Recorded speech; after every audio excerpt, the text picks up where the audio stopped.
Assalamualaikum warahmatullahi wabarakatuh. Selamat pagi, menjelang siang pada para peserta webinar Back to School atau Back to Campus. Saya ucapkan selamat bergabung di acara webinar yang diadakan oleh Analog Teacher of Learning, dan saya pribadi mengucapkan terima kasih atas kepercayaan dari Analog Teacher ini menjadikan saya narasumber dalam acara webinar.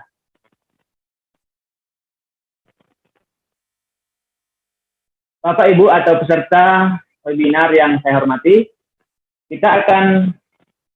saya akan menyampaikan materi atau memberi sedikit wawasan yang pernah saya miliki atau pernah saya alami tentang karya tulis ilmiah. Di masa pandemi sekarang ini atau sudah kita beranjak ke new normal atau kenormalan baru, karya ataupun hasil cipta kita ini memang sangat dibutuhkan. Kita tidak melihat bagaimana situasi ataupun kondisi, kita sebagai generasi penerus di bangsa ini, kita seyogyanya untuk terus berkarya, apalagi anak muda, para pendidik, dan para dosen yang ada di negeri ini. Saya mengajak atau menghimbau ataupun apa istilahnya, agar terus berkarya dan kita sebagai insan berpendidikan selalu mengutamakan pikiran positif dalam segala hal, agar aspek-aspek yang lain akan mengikuti kita dalam berkarya yang positif. Kepada para peserta dan moderator, saya minta tolong untuk share screen saya.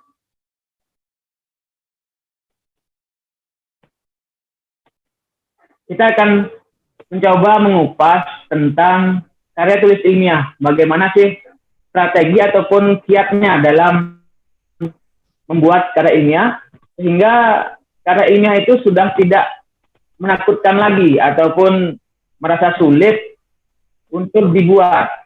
Kita tanamkan mindset kita, karya ilmiah itu mudah dan sangat mudah kalau kita benar-benar mempelajarinya.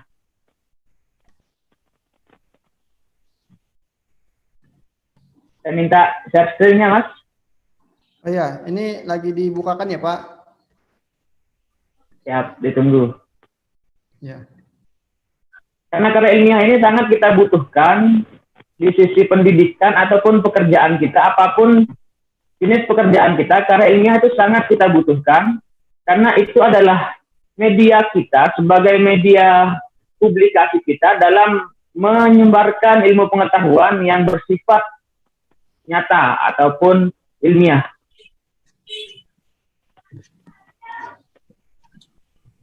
Untuk guru-guru ataupun untuk para mahasiswa dan pendidik secara umum ataupun para peneliti, kita dalam proses menyelesaikan pendidikan kita butuh karya ilmiah. Untuk para guru dan dosen, kita butuh karya ilmiah itu sebagai alat kenaikan pangkat dan sebagainya. Dan overall semua kita membutuhkan yang namanya karya tulis ilmiah. Namun dalam prosesnya ada yang bilang karya ilmiah itu susah, karya ilmiah itu sulit. Padahal jika kita pelajari sangat gampang sekali. Dan bagi prinsip saya, tidak ada orang yang pintar, orang yang cerdas sekalipun, melainkan hanya ada orang terbiasa dalam melakukan. Kita terbiasa membuat karya ilmiah,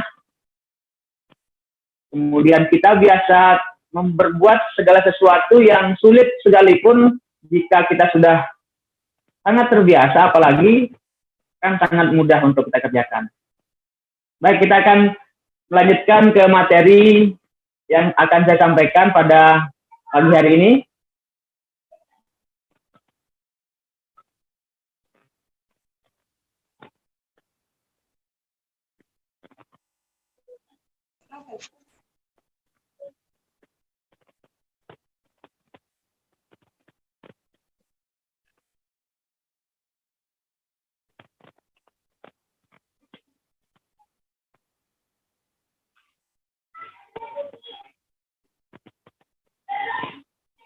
Lihat Pak.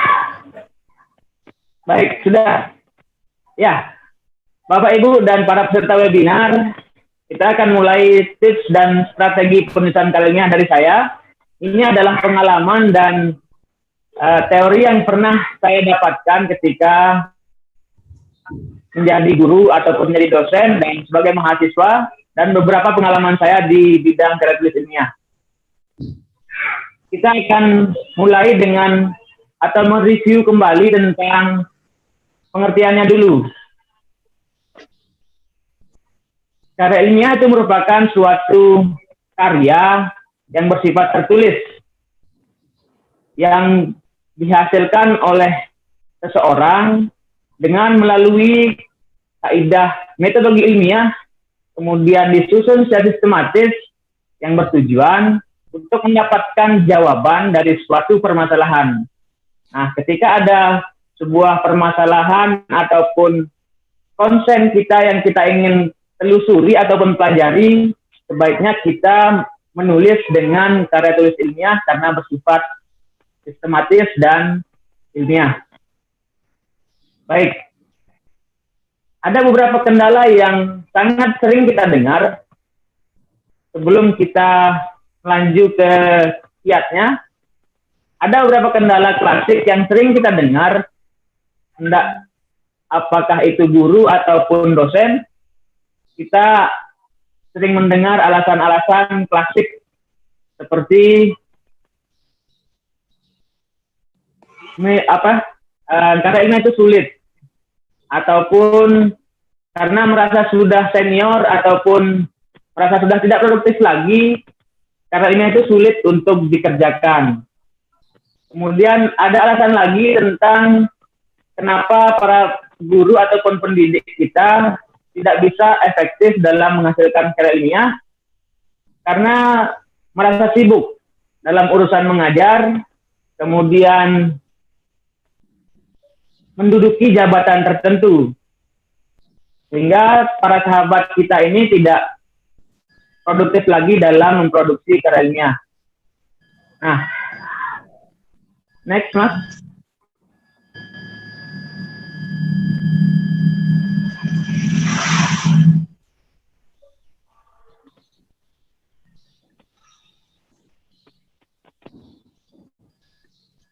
Next, terus.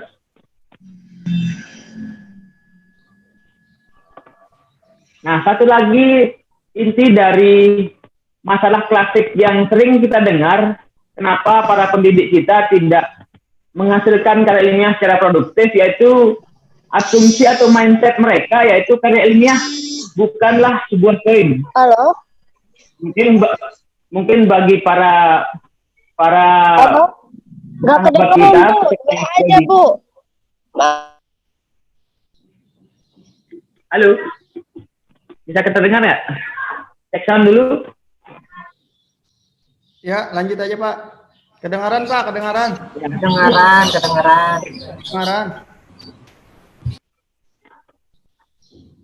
Karya ilmiah itu adalah bukan sebuah koin. Ini adalah asumsi dari para pendidik kita, sehingga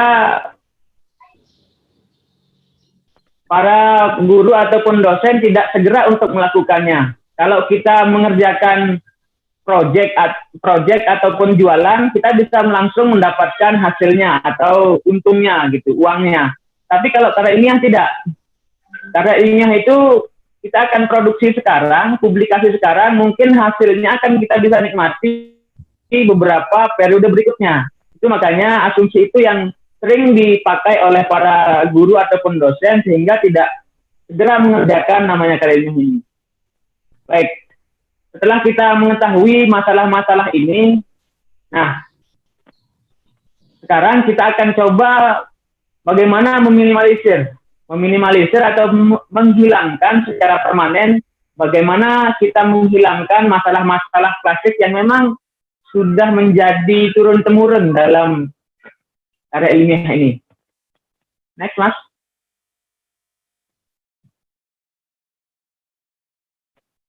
Ini tips dan kiat menulis karya ilmiah dengan mudah. Kenapa dengan mudah? Pertama, memang kita harus menanamkan mindset dalam pikiran kita, dalam imajinasi kita bahwa karya ilmiah itu sangat mudah, ataupun bisa kita kerjakan dengan mudah, dengan simple. Yang penting pertama yaitu niat dan kemauan yang sungguh-sungguh ketika kita membuat sebuah karya. Tidak ada ceritanya suatu itu susah ketika kita mempelajarinya. Next. Nah, tips yang pertama dari saya yaitu tulis, tulis, dan tulis. Screen-nya, lanjutkan.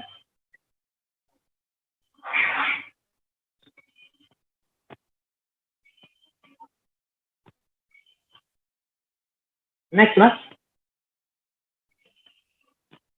Ya, ini tips dari yang pertama dari saya yaitu tulis, dan sekali lagi tulislah para sahabat atau peserta webinar. Apapun kegiatan yang kita lakukan, apalagi yang merasa itu adalah bagian kita dan merupakan sebuah informasi yang penting saya ambil contoh di dunia pendidikan, kita berusaha semaksimal mungkin untuk menulisnya dan merekamnya dalam sebuah buku catatan, sehingga itu bisa kita jadikan informasi dan dokumentasi kita nanti untuk dalam membuat karya ilmiah. Jadi Bapak Ibu ataupun peserta webinar, jangan sampai kita enggan untuk menulis sesuatu dalam buku catatan kita. Terus yang kedua dari saya, yaitu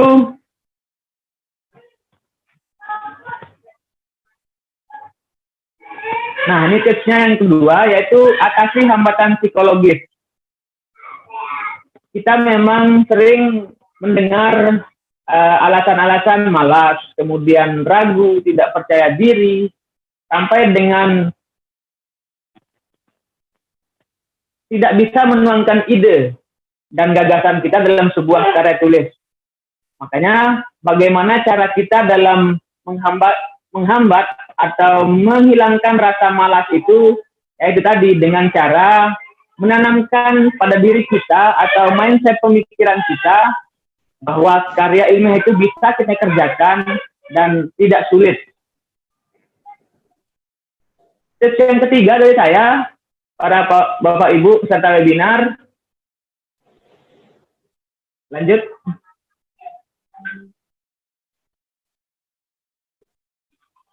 Lakukanlah proaktif dalam mencari masalah aktual, faktual, serta memburu informasi terkait dengan masalah yang menjadi interest, menjadi awal yang baik bagi penulis agar dapat menuangkan ide dan gagasan.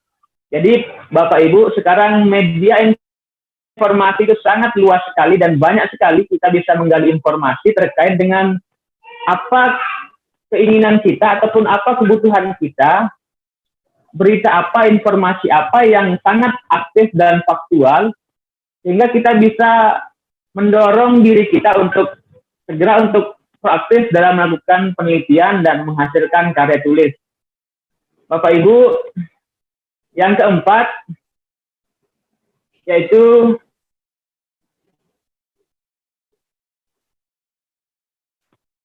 ini inti dari bagaimana kita menanamkan diri, menanamkan mindset untuk bagaimana menumbuhkan atau mempermudah kita dalam membuat sebuah karya ilmiah itu, yaitu mencintai ilmu itu sendiri. Karena pada dasarnya kita ada sebagai seorang pendidik ataupun masyarakat yang intelektual, memiliki daya nalar yang sangat bagus, seyogianya untuk mencintai sebuah ilmu, karena ilmu membutuhkan pengokohan seperti menghasilkan karya tulis ilmiah. Ketika kita sudah suka dengan ilmu apapun, entah itu di bidang pendidikan, di bidang kesehatan, ataupun di bidang yang lainnya, ketika kita sudah suka dan cinta terhadap ilmu itu, kita akan terdorong untuk berkarya dan berkarya, baik di karya tulis ilmiah ataupun karya non-ilmiah. Lanjut, Mas. Yang kelima, tips dari saya yaitu yang terakhir ini ya. Lanjut. Menulis ilmiah yaitu membutuhkan proses. Oleh karenanya, diperlukan kesabaran, ketelatenan, ketekunan, dan pantang menyerah dari pribadi kita. Sehingga karya ilmiah itu bisa kita kerjakan dengan mudah. Tanamkan sekali lagi niat, kemudian kesabaran, ketelatenan, dan ketekunan dalam membuat sebuah karya. Tidak hanya di karya ilmiah, karya apapun, sikap ini harus kita memang tanamkan secara baik dalam diri kita, sehingga pekerjaan apapun, apalagi dengan menulis karya ilmiah, itu akan dimudahkan. Tips berikutnya dari saya, ini adalah pengalaman ataupun hasil kajian teori yang pernah saya lakukan ketika menjadi mahasiswa ataupun menjadi pengajar. Nah, dalam karya tulis ilmiah, Bapak Ibu, apalagi yang menjadi seorang guru, ketika kita ingin menghasilkan karya tulis ilmiah, ada beberapa kaidah yang ada di dalamnya. Ada aturan-aturan baku yang ada di karya tulis ilmiah itu yang harus kita ikuti dan taati ketika kita menulis sebuah karya. Ada sistematikanya. Ketika satu sistematika terlewat, itu sudah menunjukkan karya itu tidak ilmiah ataupun tidak taat pada aturan penulisan. Kalau kita tidak menaruhkan metode ataupun mencantumkan sumber dari kutipan kita ataupun referensi, ya tidak akan bisa. Dan di karya ilmiah itu ada aturan-aturan yang baku. Next, Mas.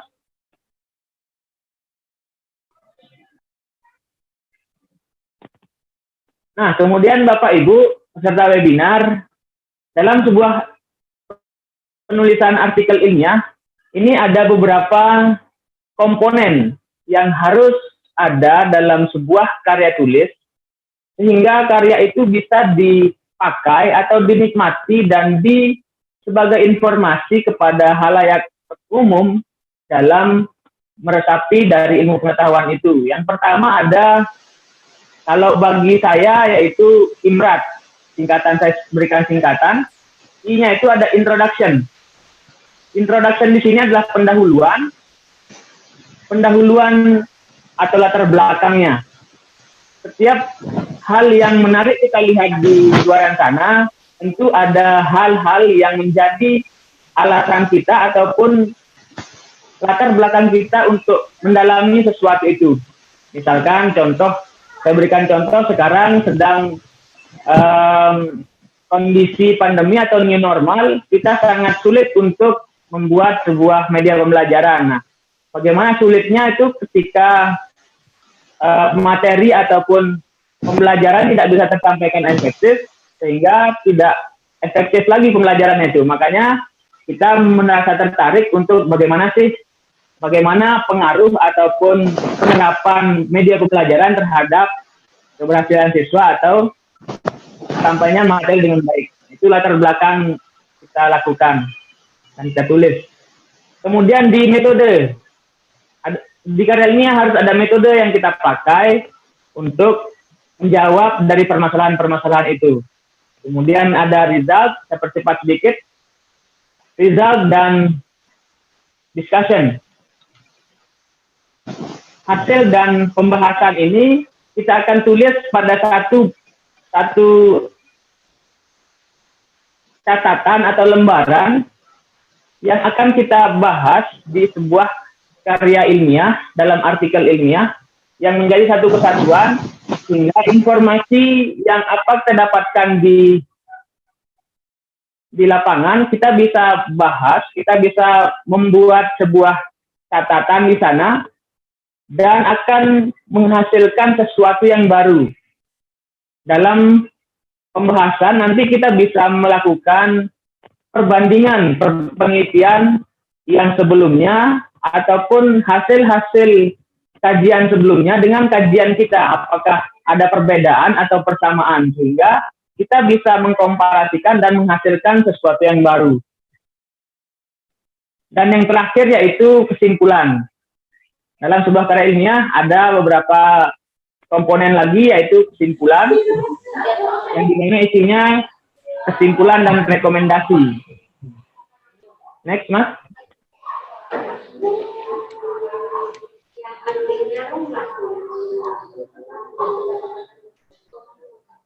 Nah, para sahabat ataupun peserta webinar, kita sudah mengetahui tadi tips menulis karya ilmiah dengan mudah.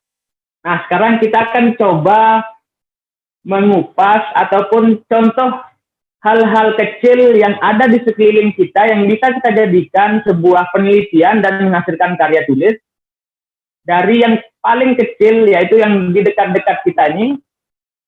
Pertama, misalkan tentang budaya belajar pada sekolah unggulan, misalkan. Kita berasumsi atau melihat di lapangan bagaimana sekolah-sekolah yang bagus itu bisa kita melihat ataupun meneliti secara dalam bagaimana sih budaya belajar pada sekolah unggulan. Karena tidak semua sekolah yang bagus sekalipun tidak dapat menerapkan budaya belajar yang baik. Itu salah satu contoh yang bisa kita ambil dalam sebuah kajian dan membuat sebuah karya tulis. Yang kedua, saya contohkan lagi permasalahan-permasalahan atau hal-hal yang menarik yang bisa kita ambil untuk meneliti dan membuat sebuah karya tulis ilmiah. Yang pertama, yang kedua, ada dampak gadget. Nah, ini kan sering sekali kita merasa ataupun melihat di anak-anak kita ataupun di sekeliling kita bagaimana dampak gadget ini terhadap perkembangan afektif, khususnya pada anak sekolah. Nah, ini kan kalau kita hanya sebatas asumsi ataupun hanya sebatas pemikiran semata, ini tidak akan bisa dinikmati atau apa istilahnya dicerna oleh masyarakat intelektual, karena hanya sebagai gosip ataupun apa istilahnya ya, hanya sebagai apa namanya, hanya sebagai berita kosong gitu. Asumsi kita bahwa gadget itu negatif itu seperti apa sih? Kemudian gadget itu tidak baik untuk anak. Gadget itu ada yang bilang gadget itu positif asalkan diatur penggunaan waktunya. Nah, itu semua adalah asumsi. Asumsi ini bisa kita peroleh jawaban yang secara valid, secara ilmiahnya ketika kita melakukan penelitian dan membuat sebuah karya tulis ilmiah yang sistematis. Ada latar belakang, kemudian metode, kemudian ada berapa sampel yang kita gunakan, sehingga jawaban-jawaban atau pertanyaan-pertanyaan dari asumsi tadi terjawab. Apakah memang gadget itu berpengaruh terhadap sikap anak? Nah, ini contoh yang kedua. Contoh yang ketiga lagi, saya akan memberikan beberapa contoh, ada 5. Selanjutnya contohnya yaitu hal-hal yang ada di sekeliling kita, yaitu strategi meningkatkan peran serta masyarakat dalam pembangunan sekolah. Nah, kita bisa melihat di sini fokus ataupun masalah positif yang bisa kita lakukan dalam mengkaji. Mungkin para peserta sudah sering melihat sekolah-sekolah ataupun lembaga-lembaga yang bagus, yang unggulan, itu bagaimana sebenarnya sistem manajemennya, sistem pengelolaan dari sekolah itu, sehingga dia bisa menarik peran serta masyarakat. Bagaimana strateginya? Kita meneliti atau melihat bagaimana strategi sekolah ataupun kepala sekolah misalkan dalam meningkatkan partisipasi atau peran serta masyarakat dalam pendidikan. Itu bisa kita kaji, kita menggunakan beberapa teknik, misalkan kita pakai wawancara, instrumen kuesioner ataupun kita observasi langsung kepada hal-hal yang terkait. Nah, dan itu akan sangat menarik dan hasilnya akan bisa dinikmati oleh sekolah-sekolah yang lain dan lembaga pendidikan secara umum. Dan tujuan sebenarnya dalam menulis karya ilmiah itu, selain kita meningkatkan ilmu pengetahuan kita bisa menyebarkan hal-hal yang positif, informasi-informasi yang positif untuk para generasi selanjutnya. Jangan hanya kita wariskan gosip saja gitu kan. Nah, selanjutnya yang keempat, hal yang kita bisa teliti ataupun buat jadi sebuah karya ilmiah. Misalkan kita lihat di gaya kepemimpinan kepala sekolah di desa-pedesaan gitu kan. Kita ambil contoh, saya pernah melihat kepala sekolah yang sangat dekat sekali dengan masyarakat yang ada di pedesaan. Ini kita latar belakang dulu ya, kita alasan-alasan tertentu yang kita gunakan sehingga kita merasa tertarik untuk melakukan penelitian. Saya pernah melihat seorang kepala sekolah yang ada di pedesaan sana, yang sangat jauh, namun bagaimana kepala sekolah itu bisa membangkitkan gairah dari masyarakat, gairah dari siswa dan orang tua dalam belajar. Nah, kepala sekolah ini yang berperan, kata dari hasil observasi atau wawancara awal saya, karena orang inilah yang membangkitkan motivasi belajar anak dan masyarakat di sana. Nah, itu akhirnya saya penasaran. Ternyata sosok kepala sekolah ini seperti ini loh. Di pedesaan itu kan kalau kita memaksakan kita melihat pendidikan, ya orang pedesaan ataupun orang pelosok sana, mungkin bagi mereka uang lebih baik mencari uang daripada pendidikan. Nah, tapi dengan kepala sekolah ini bagaimana melihat sesuatu di sana, menerapkan beberapa strategi sehingga para masyarakat dan siswa menjadi antusias dalam mengenyam pendidikan. Nah, itu kita akan menggali bagaimana sebenarnya daya yang digunakan pemimpin ini atau kepala sekolah ini dalam meningkatkan kualitas pendidikan di pedesaan. Nah, contoh yang kelima lagi yang bisa kita ambil di permasalahan-permasalahan positif ataupun negatif yang kita ambil di sekeliling kita ini. Seperti pengaruh penggunaan teknologi. Mungkin sama seperti gadget tadi, ada asumsi yang menyebutkan bahwa penggunaan teknologi informasi itu positif, asalkan tepat waktu misalkan. Tetapi ada juga yang berstatement atau kita melihat ketika dia sangat aktif menggunakan gadget atau teknologi informasi, dia menjadi tidak taat gitu kan, ataupun ketika dipanggil orang tuanya kok tidak mendengar gitu. Nah, ada salah satu sisi positif dan negatif yang kita dengar. Kalau kita hanya sebatas sebagai pendengar ataupun hanya menerawang-nerawang apakah teknologi informasi itu bisa positif bisa tidak, dan pada kondisi seperti apa yang kita sebutkan bisa berefek negatif ataupun positif, kita harus melakukan penelitian. Kita akan teliti. Kita bisa melakukan wawancara, kita bisa observasi dan membagikan kuesioner misalkan dalam mencari jawaban itu. Kalau positif di mananya atau pada saat apa gitu. Ataupun kalaupun negatif, dampak teknologi informasi ini pada saat dan kondisi seperti apa. Kita akan coba bandingkan. Kalau secara logika, teknologi informasi itu memang bisa negatif dan positif. Ini logika pemikiran seorang peneliti misalkan, atau seorang kita yang awam pun kita bisa berpikir seperti itu. Tetapi sebagai masyarakat intelek ataupun pendidik, kita harus bisa memilah dan memilih kondisi positif dan negatif itu seperti apa. Nah, caranya memang kita harus melakukan sebuah riset dan menulis sebuah karya tulis ilmiah sehingga karya itu bisa atau informasi itu bisa dinikmati atau dipelajari oleh masyarakat secara umum. Jadi kita tidak hanya masyarakat khusus saja yang mengetahui, melainkan semua lapisan bisa melihat karya kita dari hasil penelitian tersebut. Baik, itu dari saya. Materi dari pada pagi hari ini di sesi webinar pertama. Mungkin nanti kita lebih sering diskusi ataupun kita sharing terkait dengan karya tulis ilmiah pada saat sesi diskusi nanti. Saya kembalikan ke Bapak Moderator. Terima kasih. Assalamualaikum warahmatullahi wabarakatuh.